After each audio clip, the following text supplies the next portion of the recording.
സിരുവാനി അഥവാ ശിരുവാണിപ്പുഴയുടെ തീരങ്ങളിലൂടെ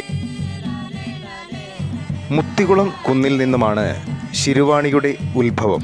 ചിറ്റൂർ, മൂച്ചിക്കടവ്, അഗളി, കോട്ടത്തറ എന്നീ പ്രദേശങ്ങളിലൂടെ ഒഴുകി കൂടപ്പെട്ടിയിൽ വെച്ച് ശിരുവാണി ഭവാനിപ്പുഴയിൽ ലയിക്കുന്നു. പെരുവാനി അഥവാ വലിയ പുഴയാണ് പിന്നീട് ഭവാനിയായതെന്നും സിരുവാനി അഥവാ ചെറിയ പുഴയാണ് പിന്നീട് ശിരുവാണിയായതെന്നും പഴമക്കാർ പറയുന്നു. നദീതടങ്ങളിലാണ് ആദിമ സംസ്കാരങ്ങൾ ഉടലെടുത്തത്. നൈൽ നദീതടം, ഇൻഡസ് വാലി സംസ്കാരങ്ങൾ എന്നിവയെല്ലാം ഉദാഹരണങ്ങളാണ്.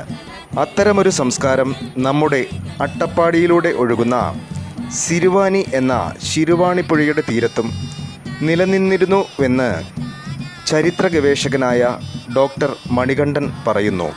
ഏതാണ്ട് 3000 വർഷം പഴക്കം വരുന്ന ആ ചരിത്രത്തിലേക്ക് നമുക്കൊന്ന് പോയി നോക്കാം. ശിരുവാണിപ്പുഴയുടെ തീരത്തുള്ള നെല്ലിപ്പതിയിലെ രാമാത്താളിൻ്റെ 3 ഏക്കർ 30 സെൻറ്റ് ഭൂമിയിൽ വീരക്കല്ലുകളും നന്നങ്ങാടികളും ഇന്നും സംരക്ഷിച്ചു പോരുന്നു. 1300 BCE മുതൽ 300 CE വരെയുള്ള കാലഘട്ടത്തിലുള്ളതാവാം ഇവിടെ കാണുന്ന വീരക്കല്ലുകളും ബ്ലാക്ക് ആൻഡ് റെഡ് പോട്ടറികളും. കാർബൺ ഡേറ്റിംഗ് നടത്തിയാലേ ഇവയുടെ യഥാർത്ഥ കാലം നമുക്ക് മനസ്സിലാക്കുവാൻ സാധിക്കുകയുള്ളൂ. വീരക്കല്ലുകളിൽ മനുഷ്യരൂപവും വാളും അമ്പും ശംഖും മനോഹരമായി കൊത്തിയിട്ടുണ്ട്. വീരക്കല്ലുകൾ ഇവിടെ വരാൻ 2 സാധ്യതകളാണുള്ളത്. ഒന്ന്, സംഘമായി ജീവിച്ചിരുന്ന ആദിമ മനുഷ്യരുടെ ആരാധനയുടെ ഭാഗമായി വന്നതാകാം ഈ വീരക്കല്ലുകൾ. 2, മധ്യകാലഘട്ടത്തിലെ ഒരു പ്രധാന വ്യാപാര പാതയായിരുന്നു ശിരുവാണിയുടെ തീരങ്ങൾ. അത്തരം വ്യാപാര സംഘങ്ങൾക്ക് നേരെ ഉണ്ടായ കൊള്ളസംഘത്തിൻ്റെ ആക്രമണത്തിൽ മരിച്ചവരുടെ സ്മരണാർത്ഥം നിർമ്മിച്ചവയുമാകാം ഈ വീരക്കല്ലുകൾ. അങ്ങനെയെങ്കിൽ 100 കണക്കിന് വർഷം മുൻപ് തന്നെ എത്രയെത്ര മനുഷ്യർ ഇതുവഴി കടന്നുപോയിരിക്കും. ഇത് അച്ഛൻ കാട് വെട്ടി തെളിച്ചപ്പോ തന്നെ അന്നത്തെ കാലത്ത് വന്ന് ഇതൊക്കെ കാട് കയറി.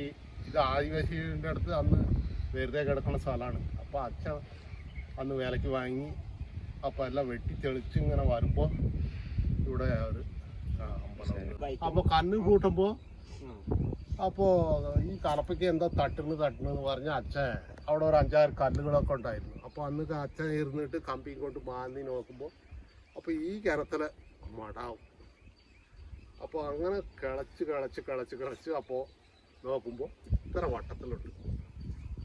മണ്ണ് എടുത്ത് നോക്കുമ്പോൾ മൊത്തം എല്ല് പല്ല് നമ്മുടെ കൈ പോലെ, അപ്പം നമ്മുടെ പല്ല് പോലെ ഇതൊക്കെ ഉണ്ട് അകത്ത്.